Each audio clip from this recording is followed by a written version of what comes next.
Greetings, Judah. DFG at Gideon's Flight. Hey, guys. I just want to share with us, Israel, Judah in particular, the plan that Yah has for us. Or better said, Yah's judgment. And this judgment started long before you and I came upon this earth. But we are the seed of the descendants who portrayed Yah. And many of that seed today, your peers, my peers, your children, my children, to this very day, to this very moment, are practicing and the sins of our fathers.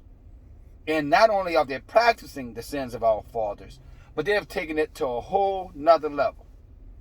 So I just want to remind those of us who are committed to stand regardless of what this world is doing, regardless of what Judah is doing, what Israel is doing. For those of you, like unto myself, who have a conviction and we're committed unto death if that is what is required. Here's a reminder of how we got to this place, how our children have gotten to this place, why they're teaching kindergartens now about lesbianism, homosexuality, how to have intercourse in their behinds. This is how we got there. Just so that you know, my brothers and my sisters. And again, when I said kindergartners, guys, I'm talking about 4, 5-year-olds. And that should concern you. It should concern you, many of you. They're pushed us out of the schools because of this plague. And you know what? That may be a blessing in disguise. Because now you have a chance to pull your kids home and keep while you have them at home. Let me say that the right way. And train them up in the ways and the knowledge of Yah as we were instructed by our forefathers to protect them against this debauchery. What you're seeing every day through the television, through the internet. You know what I'm saying? With your eyes as you see people up and down these streets. Our people as lost as they can be. And not only they're lost, but they're headed to a deadly, deadly, deadly, deadly path. And Yah say he's going to broaden that path and swallow up them.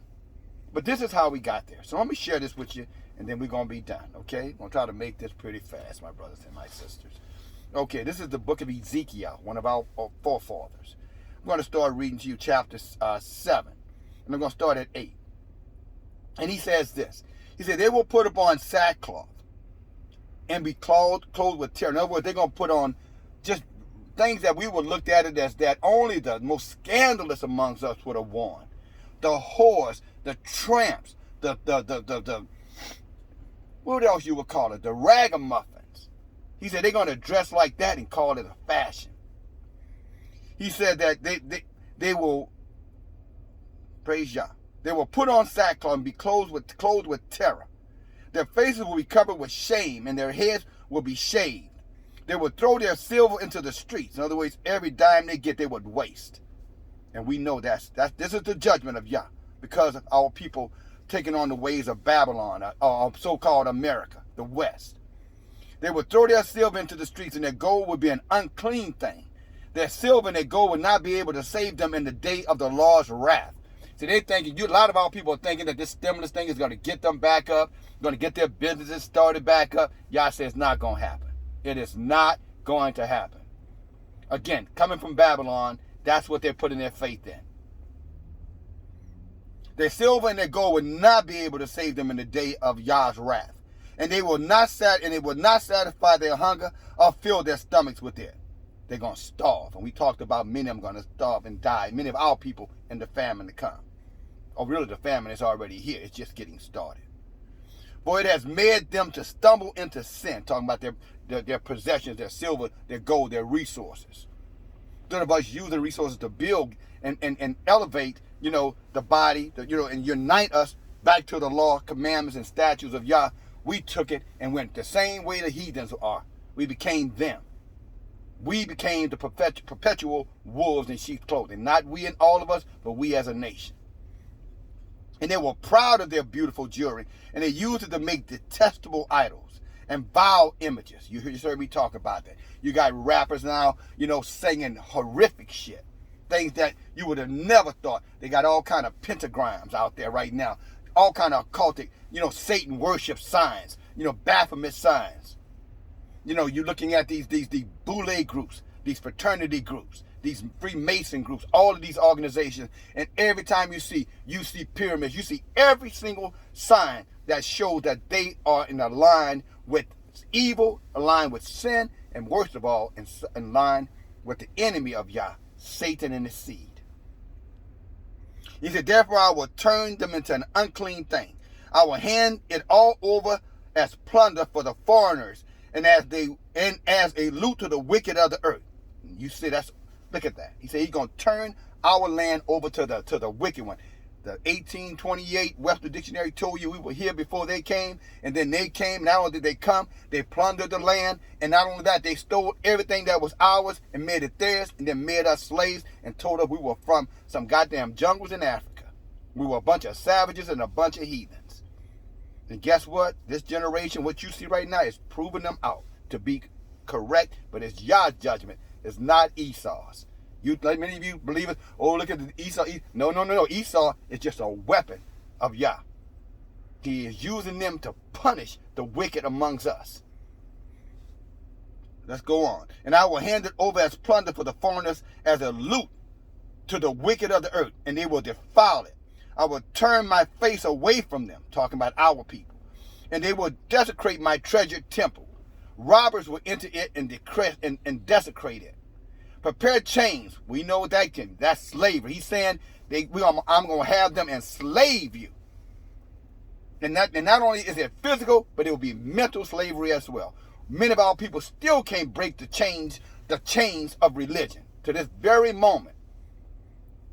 The chains of lust, the chains of focusing more on materialism, cannot break the chain of social engineering, indoctrinated, standing behind two wicked devils, supporting an agenda that could very well wipe our children off this earth. Homosexuality, inoculation, I think you know what I mean by that, and every other evil thing, eating the filthy swine, the filthy pig, the equivalent of the rat, drugged up beyond consciousness, all kind of depression medicine, anxiety medicine, physical medicine. I know, it's to show you how cursed we are. I see people who are on high blood pressure medicine. Give you an example. I mean, their blood pressure, I'm talking about people in their 30s, off the chart. And they come in and they talk about how sick they are and they got to go see the doctor and you can tell they want you to feel bad for them, which I don't. And then at the minute they finish telling you that, you watch them, and then no sooner than you can turn your head and look away, they got a plate of hot dogs and pizza, gobbling it down. Hot dogs and pizza with high blood pressure. And when you bring it to their attention, well, that's why you're in the hospital. I just got to start a little by a little. Just as he said, I am going to turn my face with you where you have no judgment. Makes absolutely no sense, but it doesn't have to make sense when you're under the judgment of Yah. It makes purpose. And he says, and I will bring the most wicked of the nations to take possession of their houses. I will put the end to their pride of their mighty and their sanctuary. Some of these wicked churches, he's going to desecrate it. And when terror comes, they will seek peace, but there will be none. He says when Esau finally turns on you and show you how he really feels when all of his stuff is gone, and he comes back to you to wipe you out and blame you for it, he says, I am not going to hear. You're going to be on your knees and running all to these places wherever you think you need to go to find Yah, and Yah is not going to be there. Only for the elect will he be there. Who are the elect? Those who keep the commandments, the statutes, and the laws of Yah, and who seek his face daily. The rest of your asses are going to be destroyed. Let me continue. He said, when horror comes, they're going to seek peace. And they will try to get a vision from the prophets, the teachers of the law. But the priests will be lost. In other words, the priests will not counsel them, nor will they get counsel of the elders as well. And many of the elders they're going to seek are the wicked ones. You, the believers, you, the listeners, you, who the ones who have the love for Yah, who seek his face every day, there will always be counsel for you. There will always be teachers for you. There will always be elders for you. There will always be counselors and high priests, covered in the royal robes, of Yah for you.